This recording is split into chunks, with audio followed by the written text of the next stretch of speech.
Bonjour, bienvenue dans l'émission Fort en Christ avec Adore Dieu. Moi c'est David et aujourd'hui nous allons parler de la communication avec Dieu.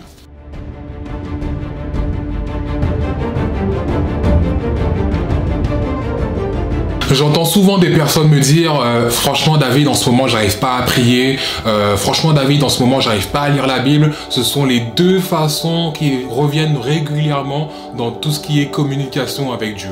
Mais sachez une chose, il y a une multitude de façons dont on peut communiquer avec Dieu. Parce que Dieu nous a créés avec des compétences, des qualités, des capacités, des talents avec lesquels on peut le glorifier et le servir. Il n'y a pas seulement la prière et la lecture de la Bible, mais en fait Dieu nous a créés avec beaucoup d'autres capacités pour pouvoir le louer. Du coup, il y a aussi la danse, le chant, lire un livre, contempler la nature, même regarder un reportage et même rester silencieux. Toutes ces façons-là sont des moyens de communiquer avec Dieu. Rester silencieux, c'est vrai, parce que quand on communique, on attend aussi une réponse de la part de l'autre. On ne fait pas que parler, on ne fait pas que donner, on reçoit aussi. Et on va lire ensemble une série de textes bibliques qui nous encouragent à louer Dieu de différentes manières. Nous allons commencer par les psaumes, au chapitre 150, verset 4, où il est écrit « Louez-le avec le tambourin et avec les danses, louez-le avec des instruments à cordes et la flûte. » Donc il y a la musique et la danse qui sont associées pour pouvoir louer Dieu. Évidemment, il y a une façon de danser. On ne danse pas comme on danse en boîte de nuit pour louer Dieu, parce que Dieu est un Dieu saint. Donc si on a toujours en tête le fait de danser pour Dieu, notre attitude corporelle va suivre. Et je vais lire un autre passage, situé aussi dans les psaumes. Psaume 47, verset 7, qui dit « Chantez en l'honneur de Dieu, chantez, chantez en l'honneur de notre roi, chantez ». Dans un même verset, le mot « chanter » revient plusieurs fois.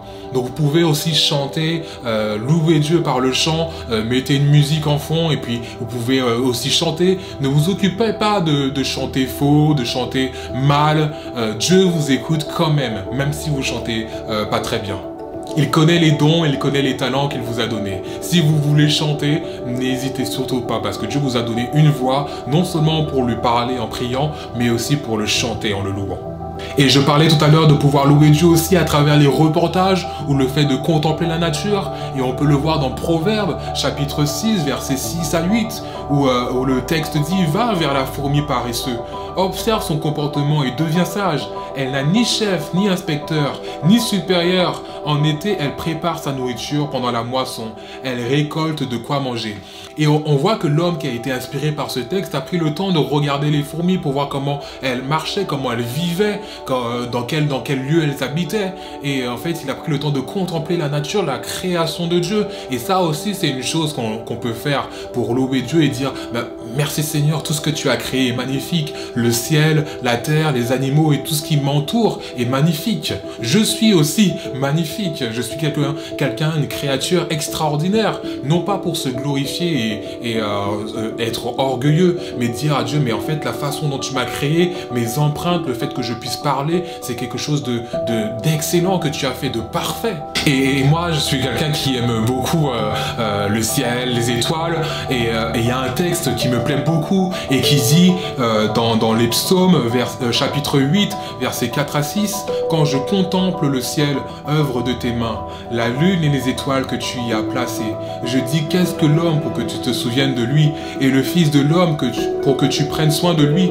Tu l'as fait de peu inférieur à Dieu et tu l'as couronné de gloire et d'honneur. » Ce sont des choses en fait qui sont vraiment créées de façon parfaite par Dieu, parce qu'on voit dans la création, dans le Genèse chapitre 1, que Dieu en fait il voit que toutes ces choses-là sont bonnes. Et nous aussi nous pouvons les regarder et les considérer comme bonnes et parfaites.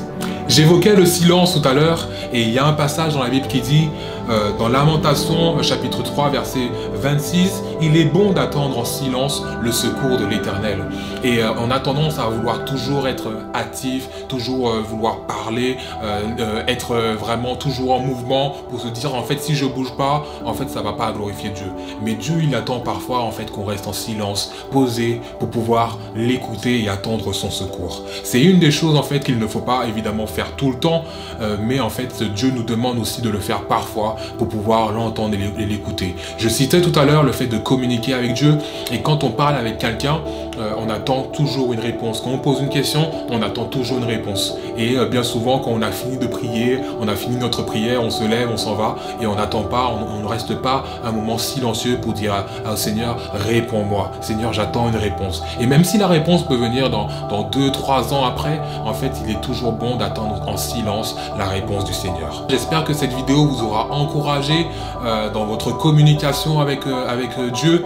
C'est vrai que des fois, si vous n'avez pas envie de faire quelque chose, si vous vous sentez moins bien pour faire une autre, il y a plein d'autres choses que vous pouvez faire. Vous pouvez être épanoui dans votre relation, dans votre communication avec Dieu. Ne restez pas focalisé sur « je n'arrive pas à prier ou à lire ma Bible ». Vous pouvez danser, vous pouvez chanter et faire toutes les choses qu'on a pu citer. Il y en a plein d'autres, tant que ça glorifie Dieu, en fait, que vous pouvez faire. Une fois de plus, tous les textes bibliques qui ont été dans la vidéo sont dans la description et j'en ai rajouté d'autres supplémentaires et j'espère qu'ils vous encourageront. Je vous donne rendez-vous la semaine prochaine pour une nouvelle vidéo et en attendant, comme d'habitude, soyons tous forts en Christ.